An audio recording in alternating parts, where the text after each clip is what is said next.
वृन्दावनमनोहरम् गुरवे गौरचन्द्राय राधिकाय तदालये कृष्णाय कृष्णभक्ताय तद्भक्ताय नमो नमः। वंशाकल्पतरुभ्यश्च कृपा सिन्धुभ्यैव च पतितानां पावनेभ्यो वैष्णवेभ्यो नमो नमः। पतितपावन परम करुणामय परम आराध्यतम गुरुपाद पद्मो नित्य लीला प्रविष्ट विष्णुपाद परमहंस परिव्राजकाचार्य अष्टोत्तर शत श्री श्रीमद श्रील भक्ति वल्लभ तीर्थ गोस्वामी गुरु महाराज जी के श्री चरण कमल में अनंत कोटि साष्टांग दंडवत प्रणाम करते हुए उनकी अभीत की कृपा प्रार्थना करते। आज जगत गुरु श्री श्रील भक्ति सिद्धांत सरस्वती गोस्वामी ठाकुर प्रभुपाद जी के परम प्रिय पार्षद नित्य लीला प्रविष्ट ओम विष्णुपाद परिव्राजकाचार्य जतिदंडी स्वामी श्री श्रीमद भक्ति प्रज्ञान केशव गोस्वामी महाराज जी का आविर्भाव तिथि पूजा महोत्सव है।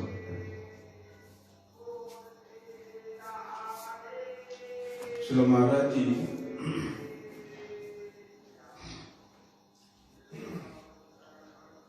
पूर्व बंग में बारिशाल जिला में बांडरीपड़ा नाम के ग्राम है।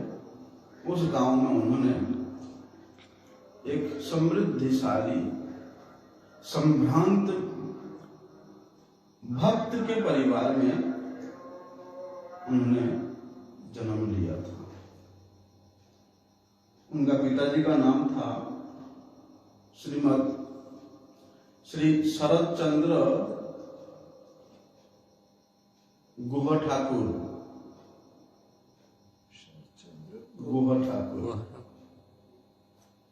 हमारे गुरु जी का जन्म स्थान पे क्या था? गोहराय। ऐसे ही इनका गुह ठाकुर था।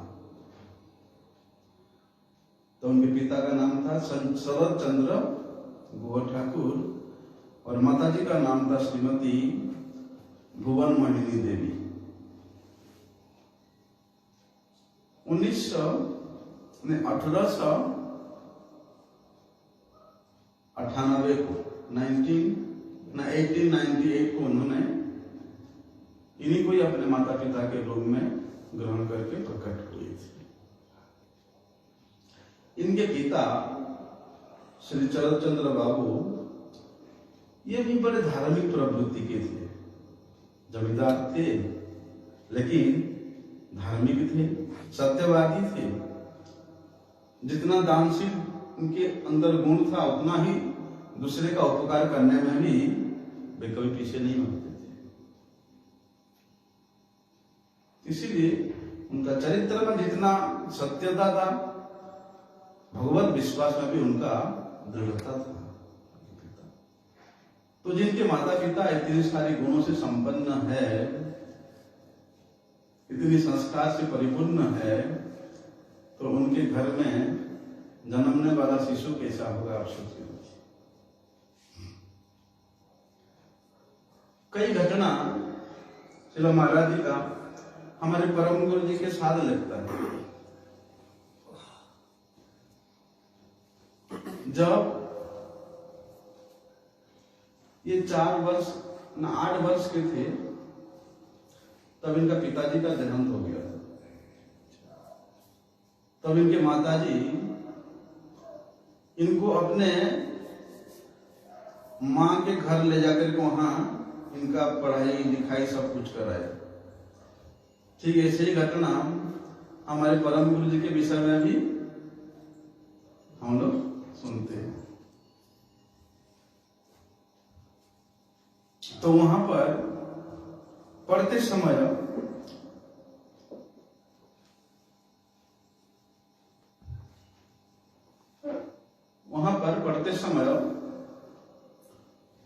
प्राय बचपन से ही, शिशु काल से ही इनके पिता की जैसे गुण इनमें अपने आप स्वतः दिखाई देता था, जिसके कारण इनको सब लोग आदर करते थे कि बचपन से ऐसे अलौकिक गुण जो कि बड़े बड़ों में भी नहीं दिखाई देता है, और ये बच्चा बचपन से। इनका तो जन्म कुंडली को देख करके ब्राह्मण लोग, ज्योतिषाचार्य लोग ऐसा ऐसा भविष्यवाणी किए हैं, और वास्तव में वे भविष्यवाणी सत्यता को ही प्राप्त हुआ है। एक बार इनके माता जी तो बहुत छोटे थे। बचपन में क्या होता है, माता लोग अपने बच्चा को गोद में लेते हैं, कोल में, और धूप में बैठ के उनको तेल मालिश करती है ना? आपको क्या है करते हैं, बच्चों का की है, सबकी माता करते हैं। तो इनके माता ने उनको सुबह का जो नरम नरम धूप होता है उसमें बिठा करके तेल मालिश किया, और उनको वहीं धूप में, घर के आंगन में ही धूप में लेटा करके और किसी काम से कमरे के अंदर चली गई। इतने में एक बड़ा सा बाज पक्षी आया, चील, और उस चील ने छोटे से शिशु को अपने चोंच पे उठा के ले गया। अच्छा, अब इस दृश्य को जो भी देखता गांव के लोग सब उस चील के पीछे पीछे भागते। इनकी माताजी भी भाग रही है, बीच बीच में बेहोश होकर गिर पड़ रही है, हाय मेरे बच्चा है, मेरे बच्चा हो। तो उस गांव के बाहर में एक सरोवर था। तो उस सरोवर में सुपारी के जो पेड़ है, पेड़ का छिलका है, काफी बड़ा चौड़ा चौड़ा होता है, मोटा होता है, देखने में नाव जैसा लगता है। तो ऐसे पूरे के पूरे छिलका, सुपारी पेड़ का छिलका ऐसे पूरे के पूरे निकलता है। तो वो सरोवर के पानी में तैर रहा था। वो बाज पक्षी आराम से धीरे धीरे जा करके उस शिशु को उस पेड़ के छिलका के ऊपर सरोवर के बीच में रख दिया। तब सब लोगों ने भाग भाग के जा करके वहां से वो उस बच्चा को ला करके अपनी माता के गोद में दिया। तब जाके उसके उनके माँ का थोड़ा सा सांस वापिस आया। तो इस प्रकार एक अलौकिक घटना को देख करके उनके गांव के सब लोग सोचते थे कि ज्योतिषाचार्यों ने इस बच्चा के विषय में जो जो भविष्यवाणी किया वो तो अभी से देखने को मिल गया है, और ये कोई साधारण बालक नहीं है। और भगवान की कोई विशेष मनोभिष्ट को पूर्ण करने के लिए भगवान के द्वारा प्रेषित भी कोई एक अलौकिक शिशु है। वास्तव में ऐसे ही हुआ। भविष्य में उन्होंने समस्त भक्तों की मनोभिष्ट को पूर्ण करके श्री गौड़ीय वेदांत समिति के वे संस्थापक आचार्य के रूप में प्रतिष्ठित है। श्रीमद महाप्रभु जी के आचार्य प्रचारित जो विमल प्रेम भक्ति है, नाम संकीर्तन है, वैष्णव धर्म में जो शुद्ध भक्ति है, उसको उन्होंने प्रचार करके श्री श्रीमद भक्ति प्रज्ञान केशव गोस्वामी महाराज के नाम से पूरे विश्व में सुप्रसिद्ध हुआ। आज कौन नहीं जानता है आचार्य केसरी श्री श्रीमद भक्ति प्रज्ञान केशव गोस्वामी, कौन नहीं जानता है? कोई भी देश में जाओ,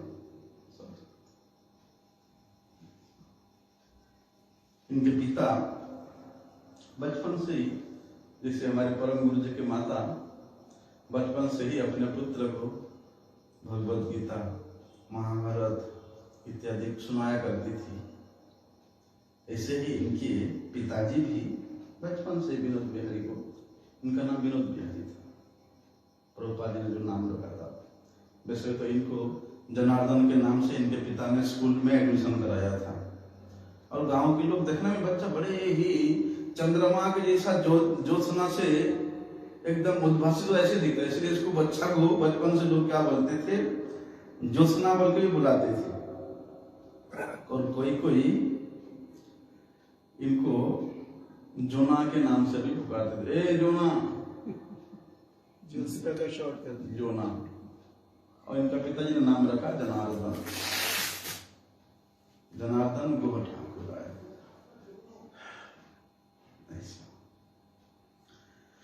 तो सब चरित्र का, श्रीमद् भगवत गीता का, भागवत का, आदि धर्म ग्रंथों के बारे में उनके पिताजी ने इनको समझाते थे। और जिस गांव के थे उसी गांव में ही विजय कृष्ण गोस्वामी जी का आश्रम था। उस समय विजय कृष्ण गोस्वामी बड़े ही सुप्रसिद्ध एक योगी थे, शुष्क योगी नहीं, भक्ति योगी थे, लेकिन योग की शिक्षा लोगों को। तो शरद बाबू इनके पिताजी विनोद बिहारी को वहां पर लेकर के जाते थे। बाद में उन्होंने उनको उस न्याकोली जिला में ही नेशनल स्कूल में अध्ययन करने के लिए इनका भर्ती करा दिया। जब 8 साल के वर्ष में इनके पिता का वैकुंठ प्राप्त हो गया तो पति के अंतर्धान होने के बाद इनकी माता भुवन मोहिनी देवी ने बालक का पालन पोषण करने के लिए शिक्षा का दायित्व को समझ करके उन्होंने अपना कर्तव्य को निभाया। इनके पिता के मृत्यु के बाद उनके माताजी अपने पितृग्राम वही पांदरीपाड़ा में लौट आई और वहीं पर ही विनोद बिहारी जी फिर दोबारा स्कूल में भर्ती कराया। तो उस स्कूल में स्कूल के प्रथमावस्था से ही इन्होंने एक आदर्शवान कृति छात्र के रूप में शिक्षकों के माध्यम में, बंधु बांधवों के माध्यम में, परिवार के माध्यम में और जितने भी उनके स्कूल्स के छात्र थे सबके माध्यम में ये विशेष आदरणीय के पात्र ऐसा इनमें कृतित्व था। क्योंकि उस समय विद्यालयों में क्या होता था, पढ़ाई तो होता था, पढ़ाई के साथ साथ कुछ कारीगरी का भी शिक्षा दिया जाता था। ऐसा कुछ कारीगरी का भी शिक्षा दिया जाता था। बच्चे लोग पढ़ते भी थे और अपने हाथ से कुछ ना कुछ कारीगरी भी सीखते थे।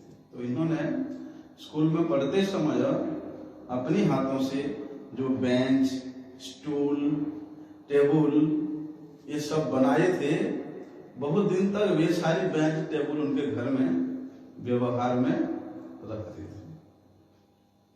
तो छात्र जीवन में इनका इस प्रकार बहुमुखी प्रतिभा को देख करके सब इनको आदर करते, सब इनको प्यार करते थे और इनको सम्मान भी करते थे। इसलिए उस समय के जो विद्या अध्ययन का माध्यम था, छात्र जीवन का जो एक छात्र जीवन का जहां पर दिखाई देता था वो कहां से, मतलब छात्र जीवन में अगर समाज सेवा करेगा तो वही समाज सेवा से ही उस छात्र के चरित्र गठन का एक वृत्ति के रूप में माना जाता था। तो इन्होंने बचपन से ही तो धर्मीय चिंता स्रोत के द्वारा इनका संस्कार में परिपूर्णता था ही, इसलिए मानव कल्याण करने के लिए इनके विशेष उद्देश्य था। इसलिए उन्होंने एक संगठन की स्थापना की और उस संगठन के माध्यम से इन्होंने क्या करते थे, अपने ही कुछ स्कूल के सहपाठियों को लेकर के उन्होंने उसको स्थापना करके जो गरीब लोग हैं, रोगी हैं, ऐसे लोगों का सेवा करना, डॉक्टर को दिखाना, उसके दवाई का व्यवस्था करना, वो सब करते थे, निःशुल्क सेवा करते थे। देखो बचपन से। इतना ही नहीं, अगर किसी का अन्न वस्त्र नहीं है तो उसका भी उन्हें सहायता करते थे। दीन दुखियों की सेवा करना, दया करना, इन संस्था का, इन युवकों का एक विशेष उद्देश्य था। एक दिन क्या हुआ, विनोद बिहारी सुबह से तो स्कूल गए और रात हो गया, 9 बज गया रात की। सुबह से बच्चा स्कूल गया है, 4 बजे छुट्टी हो जाते, आ जाना चाहिए। अब रात के 9 बज चुका है और बच्चा स्कूल से वापिस नहीं आया। इनके माँ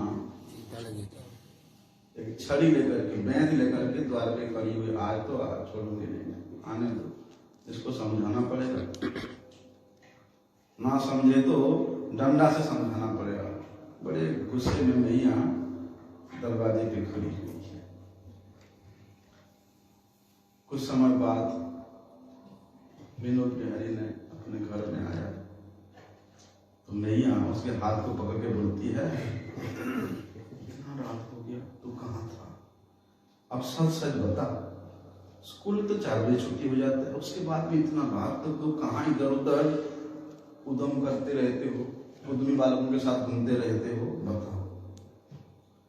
तो माता जब बार बार इस प्रकार पूछ रही है तो बड़े ही शांत स्वर से विनोद बिहारी कहता है कि माँ, हम कुछ छात्रों ने मिल करके एक धर्मरक्षणी संस्था की स्थापना किए हैं और उसमें जो असहाय है, गरीब है, अनाथ है, रोगी है, हम लोग उनकी सेवा करते हैं। तुम मुझे नाश्ता करने के लिए, जलपान करने के लिए जो थोड़ा पैसे देती हो, उसको मिला करके हम लोग उस संस्था के माध्यम से लोगों की सेवा करते हैं। मैं खाता नहीं कुछ, तुम तो देती हो मुझे 5 पैसा या 10 पैसा, 4 आना, लेकिन उसको एकत्रित कर करके हम लोग इस प्रकार सेवा करते हैं। आज कुछ दिन पहले एक बूढ़ी मैया को, उसका कोई नहीं था बेचारी का, उसको दिखाया, डॉक्टर दिखाया, दवाई किया, तो ठीक हो गई थी। तो आज हम लोग थोड़ा उसके घर जाके बैठ गए थे और उसकी सुविधा असुविधा के बारे में सब कुछ पूछ रहे थे, कुछ खाया, खाने पीने का व्यवस्था करके आए उसके, इसलिए थोड़ा देर हो गई। सुनते ही मैया के हाथ से वो छड़ी तो नीचे अपने आप गिर गया।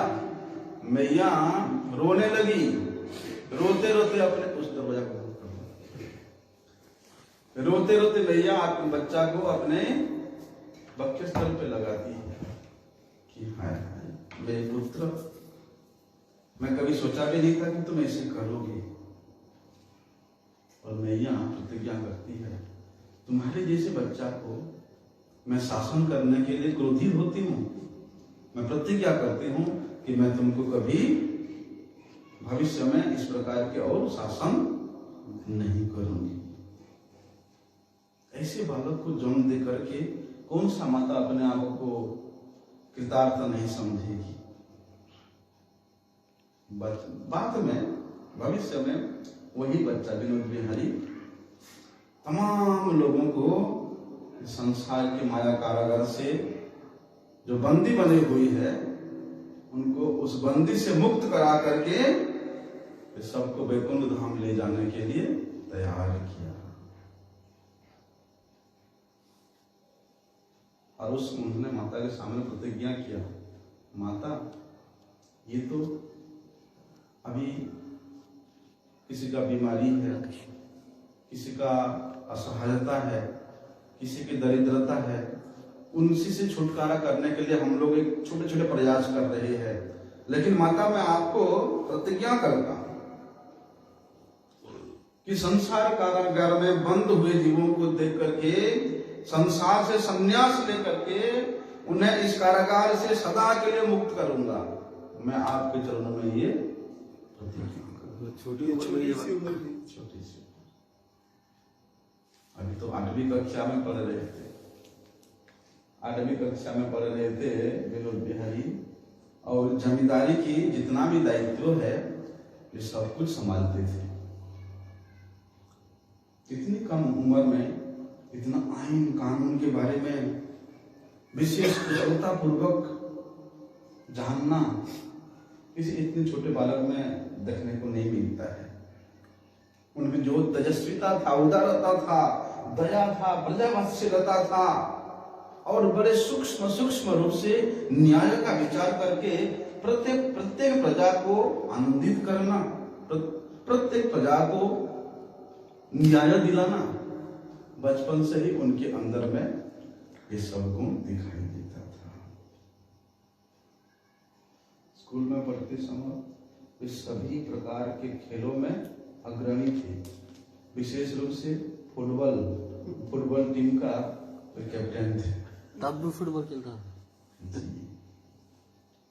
उन्होंने उसी समय से अपने सहपाठियों के साथ मिल करके एक मासिक पत्रिका भी स्थापना किया था, जिसका नाम था प्रसून नाम से उन्होंने एक मासिक पत्रिका का भी पब्लिश किया था।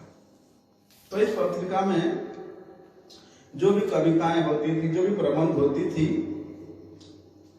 उसको जो भी पढ़ता था, उसके उनके स्कूल के छात्र भी पढ़े, यहाँ शिक्षक लोग भी पढ़े, सब लोग इनके बड़े प्रशंसा करते थे।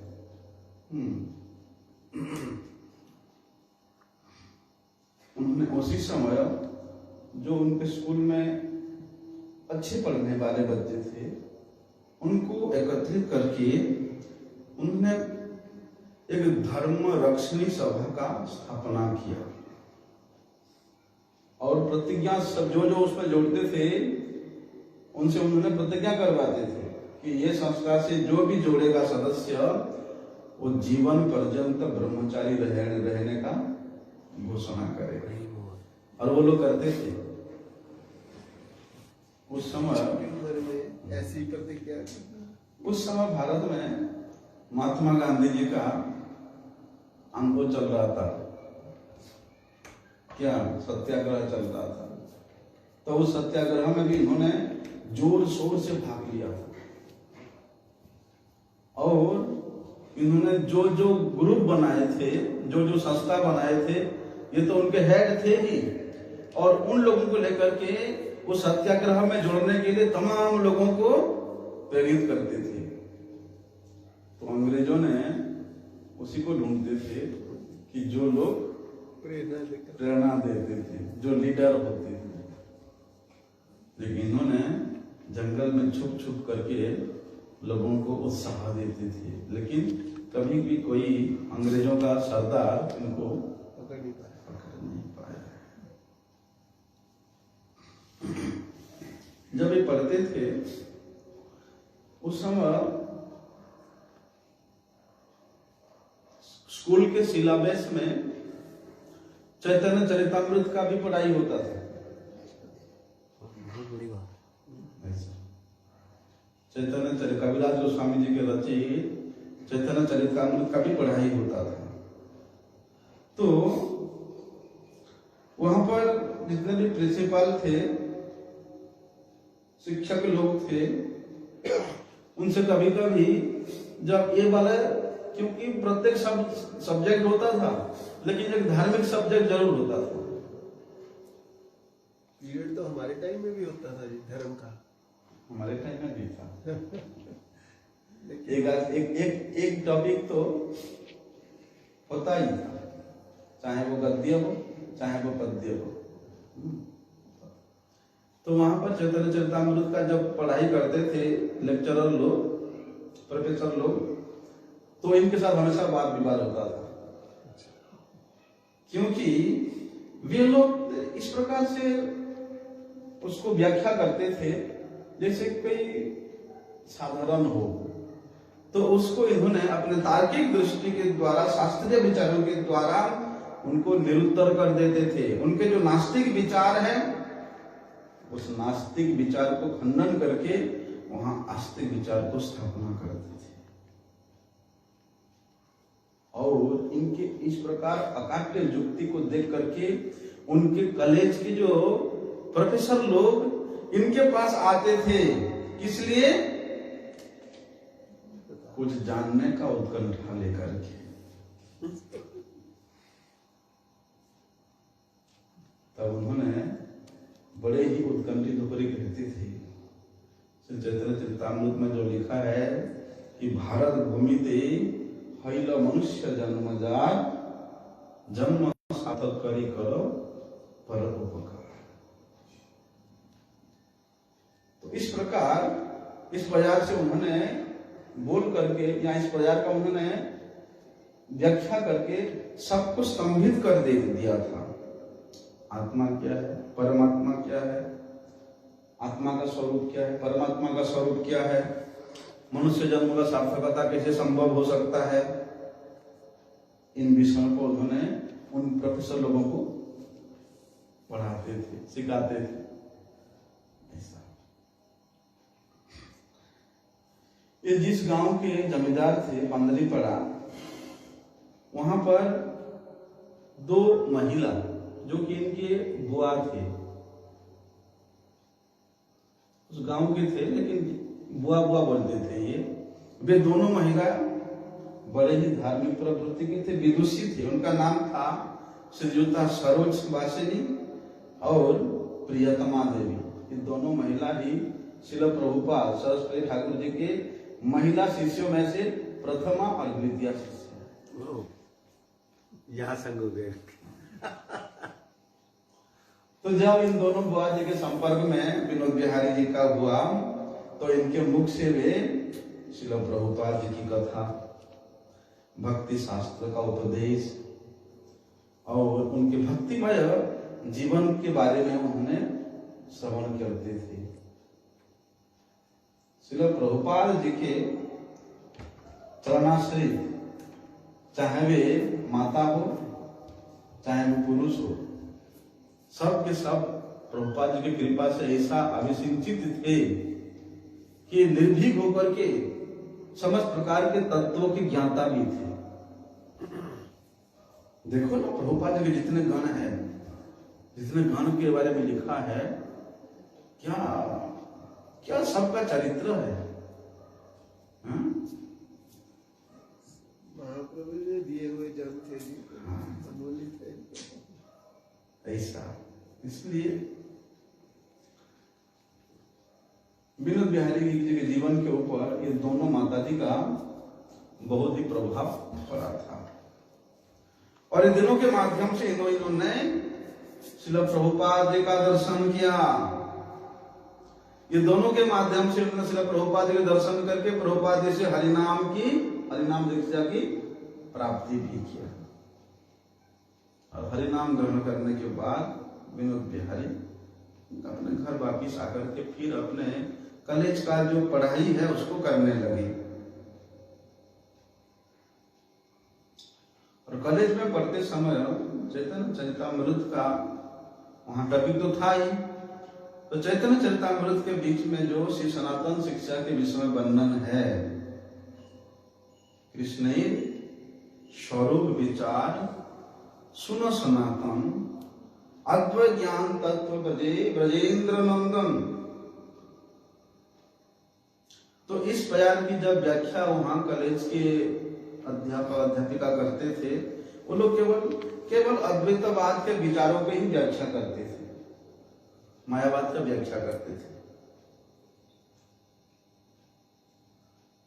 बोलते ब्रह्म तत्व ही परम तत्व है, वे ब्रह्म तत्व ही ज्ञान स्वरूप है, वे ब्रह्म तत्व ही निर्विशेष है, निरंजन है, निशक्तिक है, निर्गुण है, निराकार है,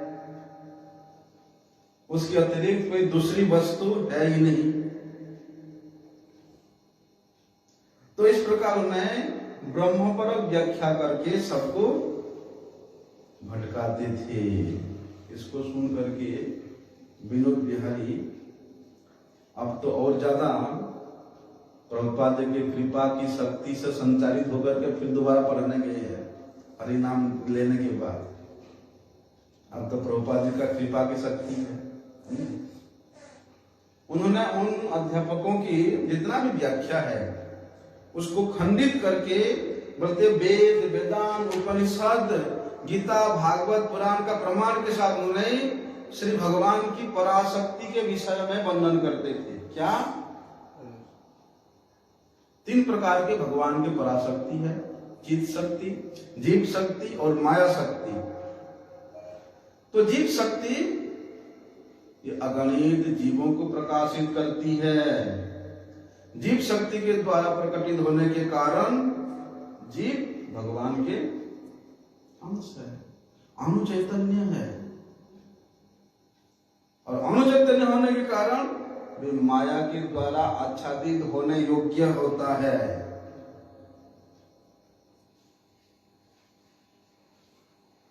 और शक्ति और शक्ति द्वारा प्रकटित जीव और जगत शक्तिमान के साथ तो उनका अचिंत्य भेदाभेद संबंध भी है।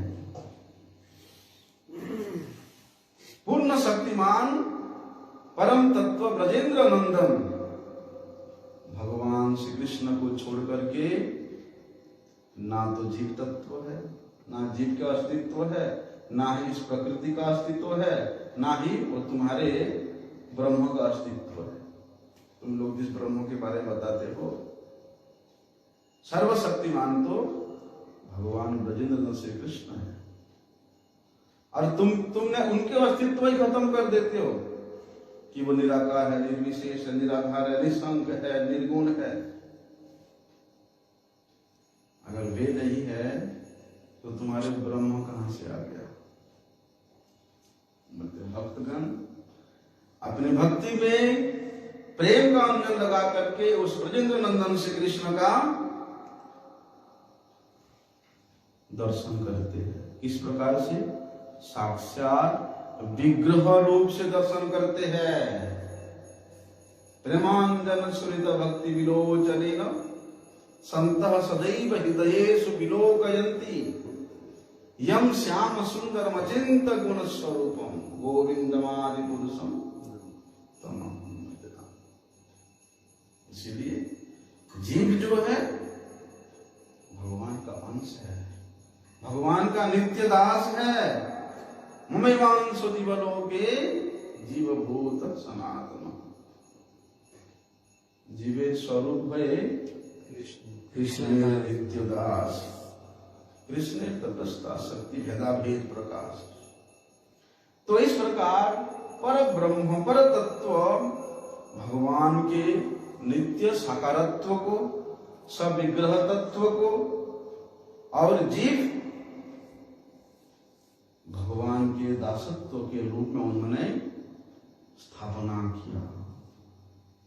भक्तिवाद की जहां पर केवल ब्रह्मवाद था जिन अध्यापकों के हृदय में, उन अध्यापकों को उन्होंने ब्रह्मवाद से चयन कराकर भक्तिवाद में प्रवर्तित किया। एक स्कूल का छात्र अपने अध्यापकों के हृदय में इस प्रकार चेंज कर दिया।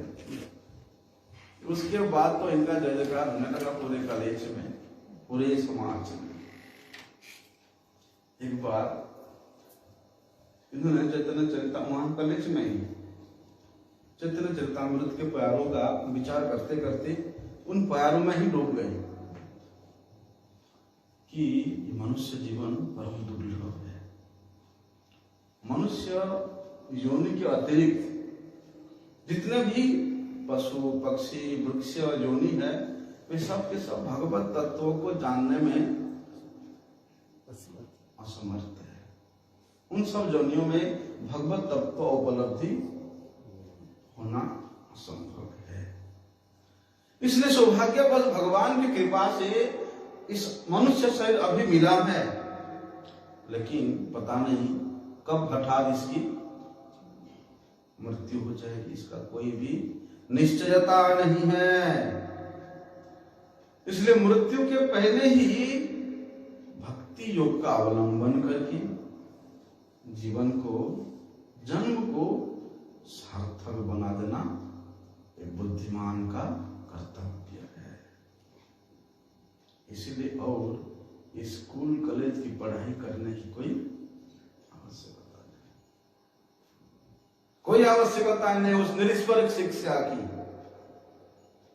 इसलिए उन्होंने ऐसा सोच करके परम दयालु, परम कृपालु, तत्वदर्शी अपने गुरुदेव श्रील प्रभुपाद जी के चरणों में एकांतिक रूप से आश्रय लिया।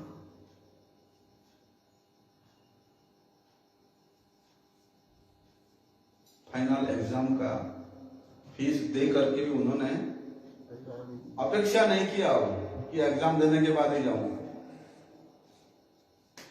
डूब गए उस विचार में, बस आ गए अपनी माता की स्नेहमयी माता की स्नेह पास, जमींदार की गृह की समस्त प्रकार की ममता संपूर्ण रूप से त्याग करके उन्होंने 1919 में श्रील प्रभुपाद जी के चरणों में हमेशा के लिए उपस्थित हुए।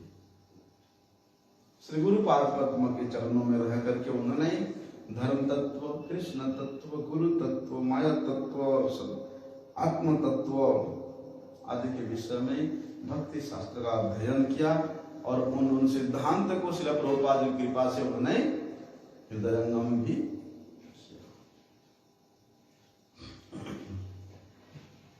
उसी वर्ष 1919 में श्रील प्रभुपाद जी ने गौर पूर्णिमा के दिन में इनको दीक्षा, ब्राह्मण दीक्षा प्रदान किया। दीक्षा के उपरांत पहले परिणाम पहले से हुआ था, अभी उनका ये ब्राह्मण दीक्षा हुआ। दीक्षा के उपरांत उन्होंने गुरु चरणों में उपस्थित होकर के बड़ी ही नम्रता से श्रील प्रभुपाद जी से प्रार्थना करते हैं कि गुरुदेव, दीक्षा में तो आपने गुरु मंत्र प्रदान किया नहीं, इसलिए आपके चरणों में मेरा निवेदन है, कृपा आप मुझे गुरु मंत्र प्रदान करें। क्योंकि उससे पहले प्रभुपाद जी ने किसी को गुरु मंत्र नहीं देते थे। इन्होंने प्रभुपाद जी को एक संस्था में डाल दिया। कहते हैं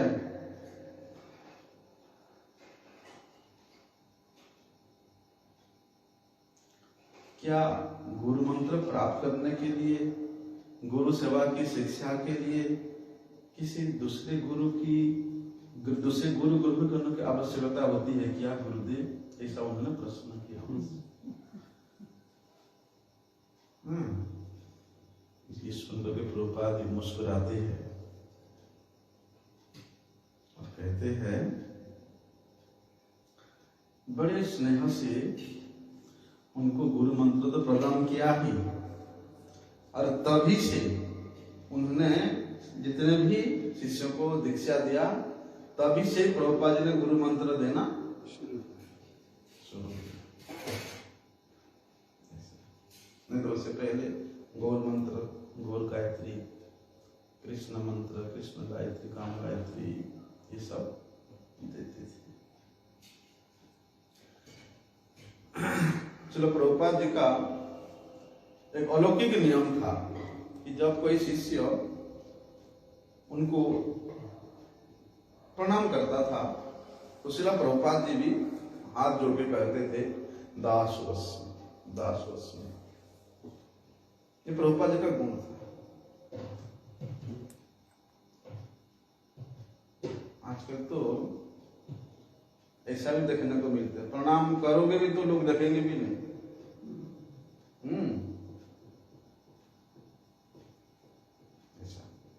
श्रील प्रभुपाद जी जब उनको अपने शिष्य प्रणाम करते थे तो प्रभुपाद जी हाथ जोड़ के बोलते थे दासोऽस्मि।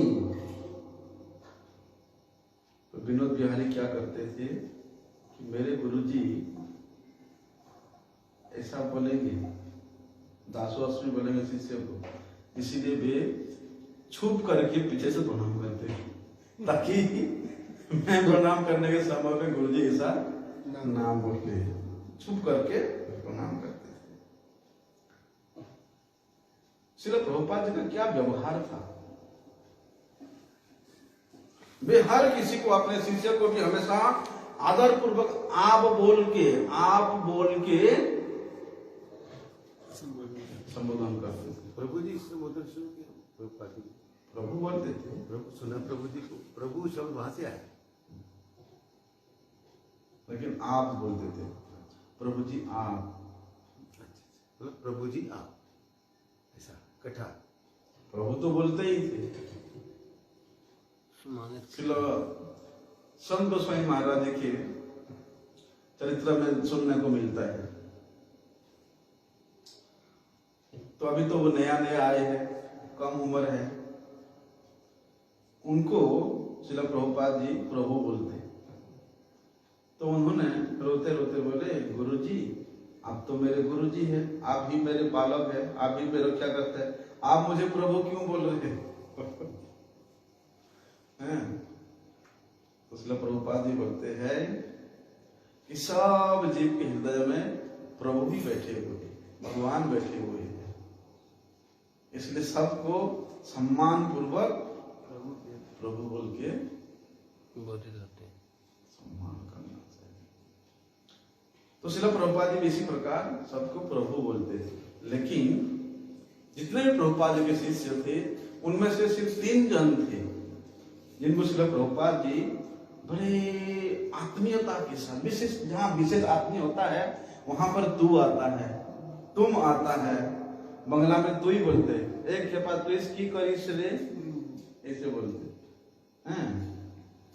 तो ये 3 जन थे, एक ये विनोद बिहारी प्रभु जी, और एक राधा रमन प्रभु जी, और ये सज्जन सेवक संतोष, जो कि श्रील वामन गोस्वामी महाराज जी थे। इन तीनों को श्रील प्रभुपाद जी तू बोलते थे, तू ही बोलते थे, क्योंकि इनके साथ विशेष उनका आत्मीयता था, अपना विनोद बिहारी प्रभु इस प्रकार अपने गुरु के घर में रह करके साधन भजन, भक्ति शास्त्र का पठन पाठन और मठ के सब प्रकार की सेवा करते थे। शिक्षित परिवार से थे, संभ्रांत परिवार से थे, उच्च कुल के परिवार से थे, लेकिन उनको कोई भी सेवा दे दो, किसी भी सेवा में वे संकोच नहीं करते थे, अर्थात उनमें लेस मात्र भी अभिमान नहीं था। हाँ, मैं इतना बड़ा घर का बच्चा हूं, मैं लैट्रिन साफ करने जाऊंगा, मैं वहां झाड़ू लगाने जाऊंगा, मैं बर्तन धोने जाऊंगा, कभी उन्होंने ऐसा नहीं सोचा। प्रीति पूर्वक हरि गुरु वैष्णव की सेवा के लिए उन्होंने हमेशा तत्पर रहते थे, और संतुष्ट होकर के, सबको संतुष्ट करते हुए उन्होंने सबका सेवा करते थे। तो इनका ऐसा सेवा प्रवृत्ति को देखकर के श्रील प्रभुपाद जी ने इनको चैतन्य मठ का मैनेजर बना दिया। एक दिन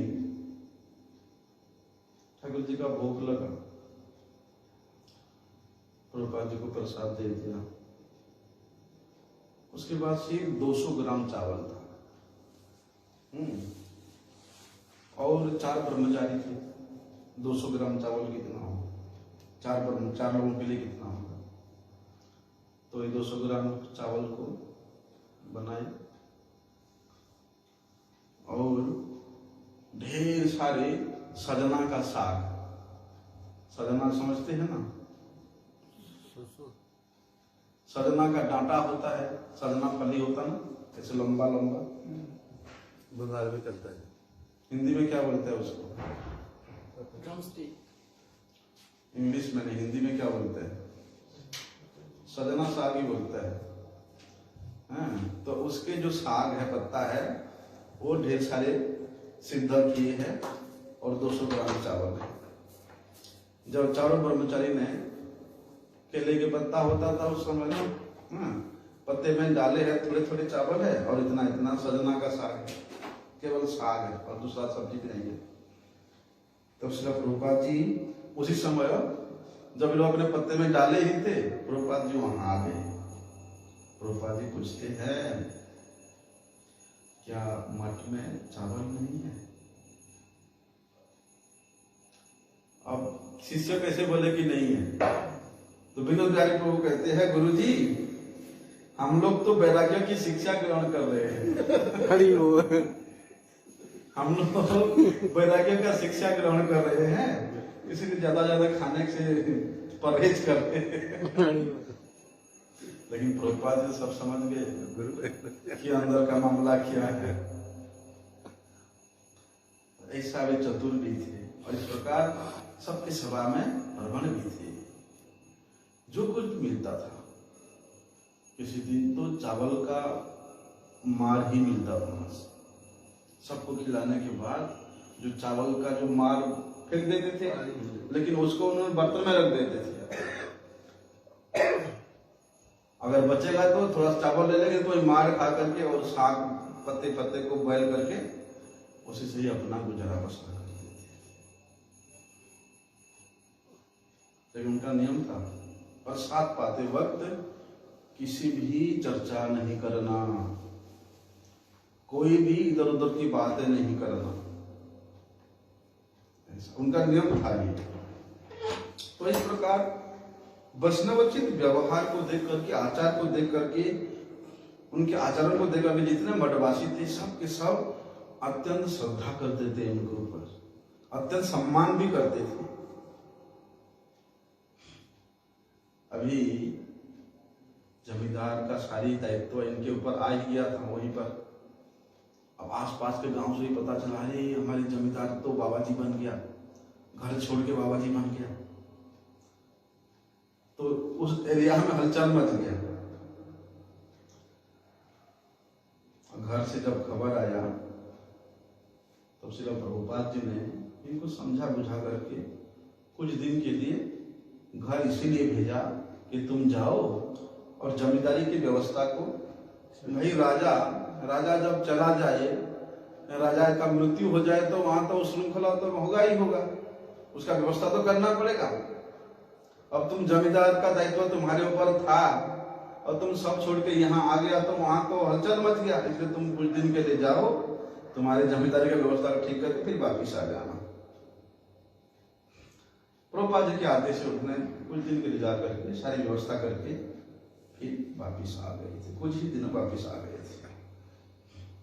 लेकिन वापिस आने के बाद इनके माता जी भुवन मोहिनी देवी ने श्रील प्रभुपाद जी के नाम से एक पत्र लिखा कि अभी मैं सांस गिन रही हूं, बस किसी प्रकार से सांस गिन रही हूं, मेरा जाने का टाइम हो गया, इसलिए मेरे पुत्र को आप एक दिन के लिए हो चाहे मेरे पास भेज दीजिए, मैं उसको देख देख के शरीर छूटना नहीं चाहती हूँ। प्रभुपाद जी ने बुलाते हैं विनोद बिहारी प्रभु को अपने पास, ऐसा हमारे पत्र आया है और उनके शरीर बहुत खराब है, शायद वे और नहीं भी रहेंगे, इसलिए तुमको जाना चाहिए। प्रभुपाद जी के मुख से ऐसा सुन करके वे अपने कुटिया में चले गए, अंदर से बंद करके अंदर से चुपचाप नाम करते रहे। एक दिन बीत गया, रात बीत गया, दूसरे दिन प्रभुपाद जी बोलते, अरे मैंने वो विनोद बिहारी को घर जाने के लिए बोला था, वो गया कि नहीं, दिख नहीं रहा है, मतलब गया होगा। तो मठ के दूसरे सबको ने बोलते हैं, प्रभुपाद जी वो तो अंदर से कुंडी लगा करके चुपचाप हरि नाम कर रहे हैं। प्रभुपाद जी बोलते, बुलाओ उसको। बाहर आते हैं, प्रभुपाद कहते, मैं तुमको बोला था जाने के लिए। तो विनोद बिहारी कहती है, गुरुजी मेरी माँ मुझे बहुत स्नेह करती है, बहुत आदर करती है, और इसी स्नेह का बशवर्ती होकर के अंतिम समय उन्हें मुझे मेरी माँ आदेश दे दिया कि बेटा कि देख, ये मेरा अंतिम इच्छा है, ये मेरा अंतिम आदेश है कि तुम घर में लो डाल करके सारी व्यवस्था को संभालो। तो मैं मेरे माँ की भी अंतिम इच्छा को, अंतिम आदेश को कैसे उल्लंघन सकता हूं। अगर मां के उस दशा को उल्लंघन करूं या मां के उस आदेश को पालन करूं तो मेरा तो मनुष्य जन्म विफल हो जाएगा। मेरी गुरु सेवा में जो निष्ठा है, साधन भजन है, हरि कथा श्रवण का जो कुछ भी है, सब कुछ चौपट हो जाएगा। आपने ही तो कहा है ना गुरु जी, मनुष्य जन्म बड़े ही दुर्लभ है। किसी ना किसी प्रकार से चतुरता का आश्रय लेकर के हरि भजन करके इस संसार से चला जाना ही श्रेयस्कर है। आपका ही तो आदेश है, आपका ही तो वचन है, और हरि भजन ही तो एकमात्र मनुष्य जीवन का कर्तव्य है, लक्ष्य है। इसलिए ये कर्तव्य केवल मनुष्य जीवन में ही संभव है। और अभी भगवान कृपा करके मुझे ये सुযোগ प्रदान किए, मनुष्य जन्म भी दिए हैं और आपके जैसे गुरु की चरणाश्रय करने का सौभाग्य भी मिला है। सकल जन्म में माता पिता सबे पाए, कृष्ण गुरु नाही मिले भजय ही आए। क्या मनुष्य, क्या पशु, क्या पक्षी, क्या कीट पतंग, प्रत्येक जन्म में माता पिता मिलते हैं, लेकिन प्रत्येक जन्म में गुरु मिलेगा, कृष्ण मिलेगा, इसका कोई नहीं। इसीलिए भजन ही आए, अपने हृदय को चीर करके, अपने हृदय के समस्त वासनाएं को फाड़ करके वहां पर श्री कृष्ण को बसाओ, वहां का गुरु की सेवा को बसाओ। आपने ही तो कहा है ना गुरु जी कि गुरु की सेवा से और भगवान मुकुंद की सेवा से अपने आप को अर्पित करने वाले व्यक्ति का देवस्य भृताप्त नृणाम पितृणाम नायणिम चराजम, माता पिता के ऋण, देवताओं के ऋण, पितरों के ऋण, ऋषि मुनियों के ऋण, समस्त प्रकार के ऋण से वो मुक्त हो जाता है, कोई ऋण नहीं होता है। तो इनकी ऐसी बातें सुनकर श्रील प्रभुपाद जी की आंखों में आंसू आ गया। उन्होंने इस विषय में कुछ भी नहीं कहा कि तुम जाओ, हम बाकी सब कुछ नहीं कहा। प्रभुपाद जी इतने मठवासी थे, श्रील प्रभुपाद जी के सामने जब विनोद बिहारी इस प्रकार की वार्तालाप कर रहा था, सबके सब देख करके स्तंभित हो गए थे, विस्मित हो गए थे कि ऐसा अकाट्य प्रमाण, वो भी श्रील प्रभुपाद जी के सामने। उस समय चैतन्य मठ की जब से स्थापना हुआ तब से लेकर अब तक, जब तक विनोद बिहारी प्रभु जी का ऐसी स्थिति था, तब तक एक मठवासी का ब्रह्मचर्य में जीवन निर्वाह करना, गुरु सेवा करना, मठ में वास करना बड़ा कठिन था। आजकल तो इतना सुविधा है, इतने प्रकार की ठाकुर जी के लिए भोग बनता है, सब व्यवस्था है। एक ब्रह्मचारी के लिए, मठवासी के लिए कितना सुविधा है, लेकिन उस समय तो केवल साग सब्जी को ही बॉयल करके उसी से ही जीवन धारण करना पड़ता था। चावल किसी दिन मिले ना मिले,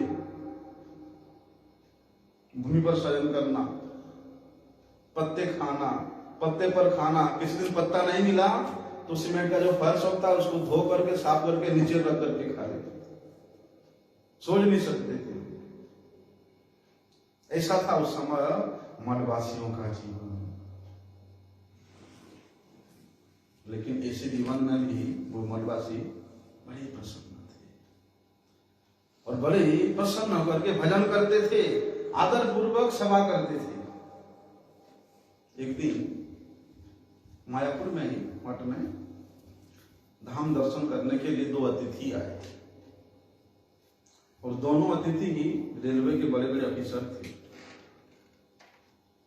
लेकिन माघ मास का भोग था, दोपहर के समय था, थके हुए थे, उनके मुख सूख रहा था, भूख में, प्यास में। एक का नाम था अतुल कृष्ण बंदोपाध्याय और दूसरे का नाम था अतुल कृष्ण दत्त। तो उस समय विनोद बिहारी प्रभु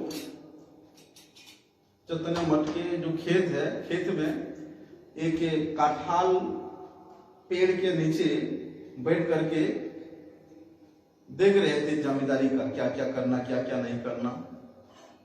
और जो लोग लगे हुए थे उनको बता रहे थे कि ऐसे करो, वैसे करो, वैसे करो। तो उनको वहां से देख करके वो सोच गए कि ये दोनों बड़े क्षुधार्त हैं। उनको बोला कि आप लोग पीछे गंगा जी है, वहां स्नान करके आइए। जब तक वे स्नान करके आए उतने में ही चावल, दाल, सब्जी, कितने प्रकार के व्यंजन बना के तैयार कर दिया उन्होंने। तब तक तो खेती होने लग गया था, सब्जियां होने लग गई थी, कचरे का अभाव नहीं था। और उनको बड़े संतुष्ट पूर्वक भोजन कराया। तो मठवासी का ऐसा व्यवहार, ऐसा सेवा सत्कार को देख करके वे दोनों अतुल कृष्ण और अतुल कृष्ण दत्त, अतुल कृष्ण बंदोपाध्याय दोनों भी बड़े खुश हुए। और उन्होंने प्रत्येक मास मठ की सेवा के लिए 10 रुपया, उस समय 10 रुपया मतलब आजकल 10,000 से भी ज्यादा ही, 10,000 से भी ज्यादा, उससे भी ज्यादा है। इतना ही नहीं, उनमें से जो अतुल कृष्ण बंदोपाध्याय थे वे बाद में भक्ति सारंग गोस्वामी महाराज के नाम से परिचित हुए। वो अपना जीवन को ही दे दिया। प्रेरणा कहां से मिला था? विनोद बिहारी प्रभु जी से, कि मठवासी ऐसे होते हैं, ऐसा सभा बुद्धि है उनका, ऐसा सत्कार बुद्धि है। और उनके माध्यम से प्रभुपाद जी के मुख से उन्होंने कथा भी श्रवण किया। और दूसरे जो थे अतुल कृष्ण दत्त, वे भी अतीन्द्रिय गुणालंकार दशाधिकारी नाम से, उनका भी आप लोगों ने सुना होगा कि अतीन्द्रिय गुणालंकार प्रभु, वे भी बड़े विद्वान थे। तो इस प्रकार भक्ति सारंग गोस्वामी महाराज ने भी बड़े ही कट्टर प्रचारक थे, मायावादी, भक्ति विरोधी, स्मार्ट, सहजिया, जितना भी अपसंप्रदाय, पाखंड दलन करने के लिए उन्होंने सिंह की माती प्रचार करते थे।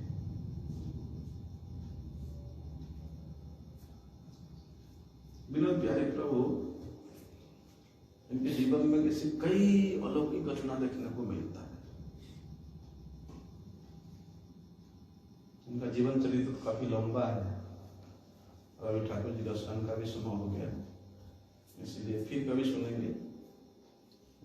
जो भी है, आज ऐसे वैष्णव जिन्होंने अपना सब कुछ, तन, मन, वचन, धन, सब कुछ अपने गुरुपाद पद्म के सेवा में अर्पित किया और संसार के तमाम लोगों को श्री चैतन्य महाप्रभु के आचरित प्रचारित प्रेम धर्म में शिक्षित कराया। उन परम वैष्णव से कृष्ण चरणों में सबका कोटि कोटि निवेदन है, प्रणाम है कि हम भी अपने जीवन को गुरु वैष्णव की सेवा में समर्पित कर सके। मंशा कल्पतरु पतितानां